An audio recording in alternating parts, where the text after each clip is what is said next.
60 वर्षात काँग्रेस करू शकले नाही ते 10 वर्षांमध्ये मोदींच्या नेतृत्वाखाली केंद्र सरकारने करून दाखवलं.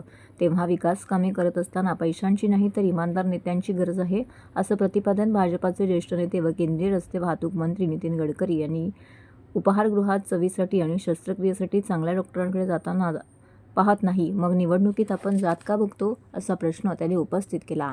ठाणे शहर विधानसभा मतदारसंघातील भाजप महायुतीचे उमेदवार संजय केळकर यांच्यासह कोपरी पाचपाकडीत मुख्यमंत्री एकनाथ शिंदे, ओवळा माजीवाड्यात प्रताप सरनाईक, मुंब्रा कळव्याचे राष्ट्रवादीचे उमेदवार नजीमुल्ला यांच्या प्रचारासाठी ज्येष्ठ नेते नितीन गडकरी यांची सभा ठाण्यातील गावदेवी मैदानामध्ये पार पडली.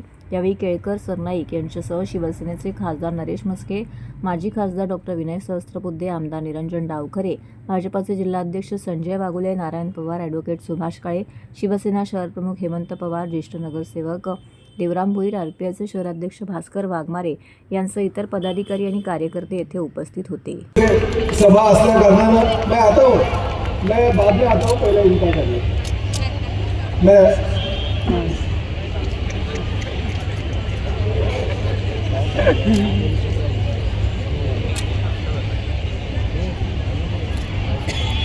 देश आहे की ज्या देशामध्ये young talented engineering man power जगात सगळ्यात जास्त कोणत्या देशाजवळ असेल तर त्या देशाचं नाव हिंदुस्थान आहे. आणि म्हणून या देशाचे पोटेन्शियल लक्षात घेता आपला देश खऱ्या अर्थाने जगामध्ये सगळ्यांना दिशा देणारा विश्वगुरू कसा बनला पाहिजे हीच आपल्या सगळ्यांच्या मनातली इच्छा आहे. आणि म्हणून त्याकरता आपल्याला आर्थिकदृष्ट्याही प्रगती केली पाहिजे. जो उद्योग क्षेत्रामध्ये आणि व्यापार क्षेत्रामध्ये आणि शेतीमध्ये प्रगती करायची असेल तर water, power, transport and communication infrastructure develop केलं पाहिजे. जोपर्यंत इन्फ्रास्ट्रक्चर डेव्हलप होणार नाही तोपर्यंत उद्योग वाढणार नाही, शेतीचा विकास होणार नाही. आणि येणाऱ्या काळामध्ये आपल्या देशातलं सगळं इन्फ्रास्ट्रक्चर बदलणार. मी स्वतः आतापर्यंत 50 लाख कोटी रुपयाची कामं करू शकतो. मी नेहमी म्हणतो की काम करण्याकरता पैशाची कमी नाही आहे, काम करण्याकरता इमानदारीने काम करणाऱ्या नेत्यांची गरज आहे.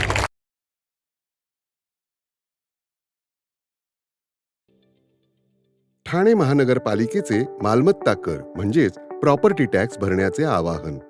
सन 2022-23 या आर्थिक वर्षाचे मालमत्ता कराचे म्हणजेच प्रॉपर्टी टॅक्सचे बिल ठाणेकर करदात्यांना महापालिकेमार्फत आर्थिक वर्षाच्या सुरुवातीस म्हणजेच माहे एप्रिल 2022 मध्ये देण्यात आलेले आहे. तथापि अद्यापही काही करदात्यांनी मालमत्ता कर महापालिकेकडे जमा केलेला नाही. सध्या आर्थिक वर्षाचा अंतिम टप्पा सुरू झाला आहे. मालमत्ता कर वसुलीसाठी महापालिकेतर्फे कडक कारवाई हाती घेण्यात आली आहे.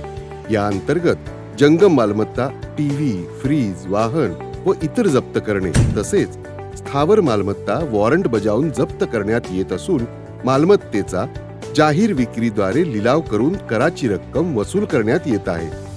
मालमत्तेस पाणी पुरवठा करण्यात येणारे नळ संयोजन खंडित करण्यात येत आहेत. त्याचप्रमाणे थकीत मालमत्ता करावर 2% व्याज आकारले जात असल्याने भरावयाची रक्कम वाढत आहे. आपला मालमत्ता कर propertytax.thanecity.gov.in या लिंकद्वारे तसंच गुगल पे, फोन पे, पेटीएम याद्वारे ऑनलाईन पद्धतीने करण्याची सुविधा उपलब्ध करून दिली आहे. शनिवार, रविवार व सार्वजनिक सुट्टीच्या दिवशी नागरिकांना मालमत्ता कर भरणे सोयीचे व्हावे याकरता महापालिकेचे मालमत्ता कर संलग्न कार्यालय या दिवशी कार्यान्वित ठेवण्यात आलेले आहे. तरी मालमत्ता कर वसुलीची अप्रिय कारवाई टाळण्याच्या दृष्टिकोनातून मालमत्ता कर भरून महापालिकेस सहकार्य करावे. धन्यवाद.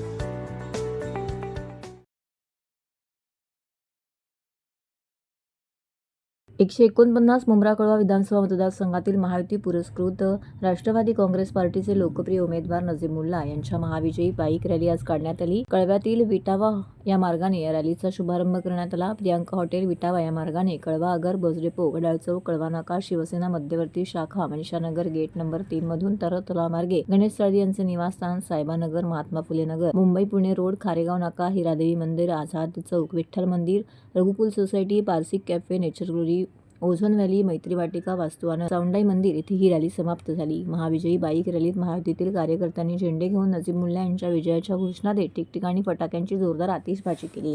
वातावरण निर्मिती करण्यात आली होती. या महाविजयी बाईक रॅलीत मतदारांनी जोशपूर्ण वातावरणात त्यांचं स्वागत केलं. याप्रसंगी मोठ्या संख्येने महायुतीचे सर्वपक्षीय कार्यकर्ते उपस्थित होते.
अठरा नोव्हेंबर 2024 महाविकास आघाडीचे शिवसेना उद्धव बाळासाहेब ठाकरे पक्षाचे लोकप्रिय उमेदवार राजन बाबूराव विचारे यांची विधानसभा निवडणूक प्रचाराच्या अनुषंगाने धर्मवीर आनंद दिघे यांच्या समाधीस्थळाला असलेल्या शक्तीस्थळातून सदर निवडणूक प्रचार रॅलीचा शुभारंभ करण्यात आला.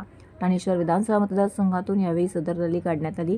ठिकठिकाणी या ठिकाणी नागरिकांच्या भेटीगाठी घेत ही रॅली पुढील परिसरामध्ये रवाना झाली. तर या रॅलीमध्ये महाविकास आघाडीचे सर्व पदाधिकारी कार्यकर्ते उपस्थित होते. क्रांतीची ही मशाल धगधगते यावरी, देश माझा महाराष्ट्र, घर माझं मातोश्री, भगवी माझी निष्ठा, हा भगवा माझा प्राण रे, भगवा माझं रक्त, हा भगवा माझा श्वास रे, मेलो जरी या जगात भगवी माझी आग रे, मेलो जरी या जगात भगवी माझी राख रे. असं म्हणतातून साहेबांची गर्जना ही झाली, निष्ठेच्या लढा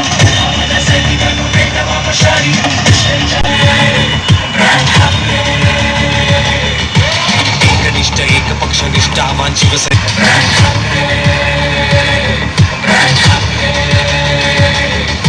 मार्मिकना सामना सहज नाही होत, काळो की रात्र ही पण शब्द माझे जोत, स्वस्त झाले नेते आणि वाया गेलं बोट, याद राखा चोरांनो किती माझं बोट. शपथ घ्यायची ती हे घ्या, जसे ते एकवटले तसेच आम्ही सुद्धा एकवटल्याशिवाय राहणार नाही. घेतली शपथ शिवबंधन बांधून हाताला, घेतलं चुकून संघटनेसाठी स्वतःला, भडकावला भगवा पहिल्यांदा ठाण्याला, वाटली साखर चोप दिला आम्ही शाण्याला, किती आले किती गेले विरोध त्याची लेकरे, धर्मवीर बाप माझा आम्ही त्याची लेकरे.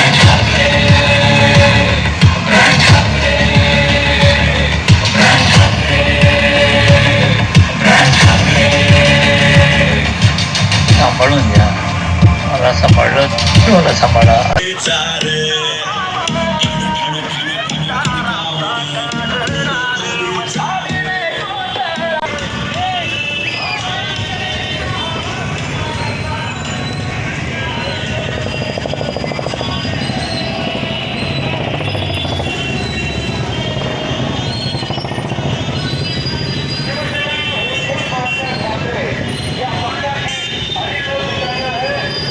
जाऊ दे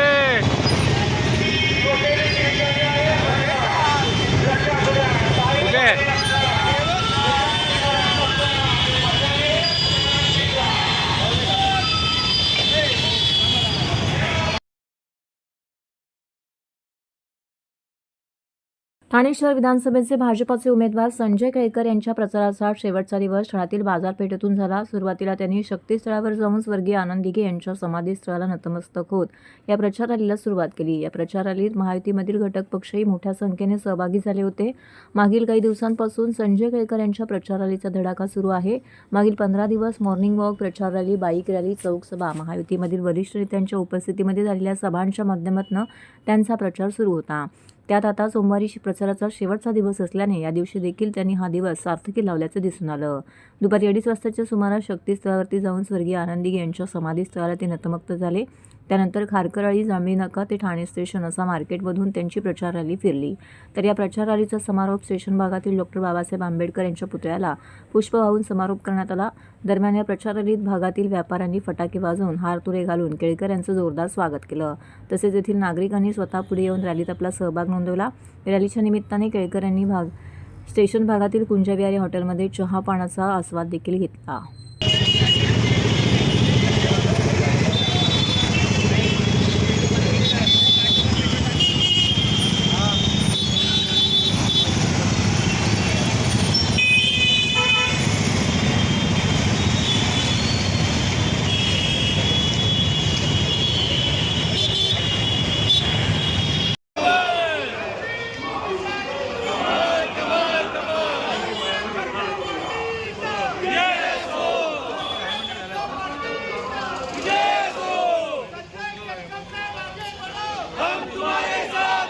बॉल तक हमें विकेट पे खेलना पड़ता है और खेलना चाहिए, और इसीलिए हमें ओवर कॉन्फिडेंस नहीं है. आखिरी बॉल तक हम स्कोर करते रहेंगे. हमारे सारे टीम को लेके, महायुति के कार्यकर्ताओं को लेके, तो लोग जो है वो हमारे ऊपर विश्वास रखेंगे और फिर ये सीट जो है वो फिक्स भी रहेगी और सेफ भी रहेगी.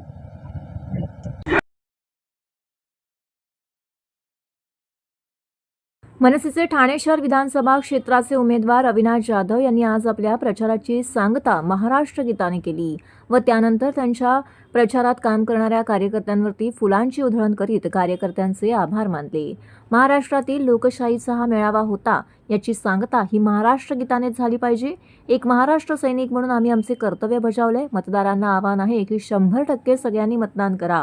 मतदारसंघात जर कोणी पैसे वाटताना भेटला तर त्याच्या तंगड्या तोडू. भाजपाकडे खूप पैसे आहेत, पैशाचाच वापर करणार आहे, कारण त्यांच्या आमदाराने काही कामच केलं नाही. मी निवडून आलो तर चांगलेच काम करेन, पण नाही आलो तरीही ठाणेकरांसाठी काम करणार, अशी प्रतिक्रिया अविनाश जाधव यांनी दिली आहे.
तर निवडणूक आयोगाने हे केलं पाहिजे. तुमचा प्रचार हा महाराष्ट्रात आहे, बरोबर आहे. हा महाराष्ट्रातल्या एका खूप मोठ्या लोकशाहीचा हा मेळावा होता, बरोबर आहे. आणि त्याची सांगता ही महाराष्ट्र गीतानेच झाली पाहिजे. सो आम्ही महाराष्ट्र सैनिक आहोत. आम्ही महाराष्ट्राच्या रक्षणासाठी सन्माननीय राजसाहेबांच्या आदेशाने दिवसभर काम करत असतो.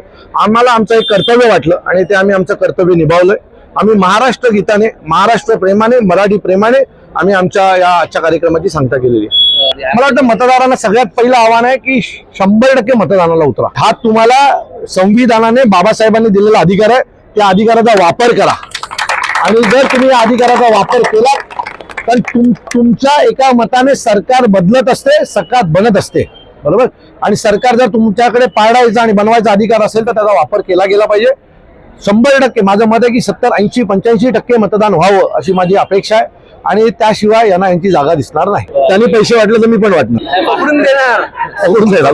त्यांचे पैसे घेणार आणि परत दुसऱ्यांना वाटणार. असं हे बघा, त्याने ठाण्यात हिंमत पण करू नये पैसे वाटायची. हे महाराष्ट्र सैनिक आहेत. जर पैसे वाटताना कोणी भेटलं तर त्याच्या तंगड्या तोडल्याशिवाय आम्ही राहणार नाही. त्यामुळे पैसे वाटणार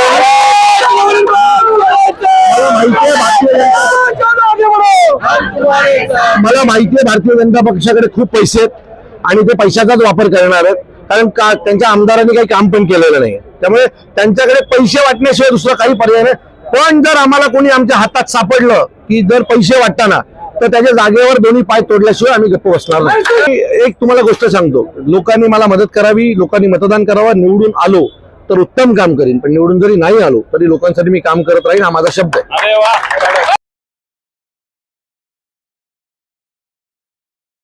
कळवा-मुंब्रा विधानसभा मतदारसंघाचे महाविकास आघाडीचे उमेदवार डॉक्टर जितेंद्र आव्हाड यांच्या प्रचारार्थ इम्रान प्रतापगडी यांच्या निवडणूक प्रचार रॅलीचं आयोजन करण्यात आलं होतं. यावेळी शैलेशनगर, मुंब्रा स्टेशन, मुंब्रा परिसरातून आज ही रॅली सुरू झाली. सदर प्रसंगी महाविकास आघाडीचे सर्व पदाधिकारी, कार्यकर्ते तसेच माजी विरोधी पक्षनेते शानू पठाण, कळवा-मुंब्रा विधानसभा अध्यक्ष शमीम खान, विद्यार्थी राष्ट्रवादी काँग्रेसच्या कार्याध्यक्ष मर्जिया शानू पठाण, भाई साहब, सुधीर भगत व इतर मान्यवर पदाधिकारी, कार्यकर्ते मोठ्या संख्येने येथे उपस्थित होते.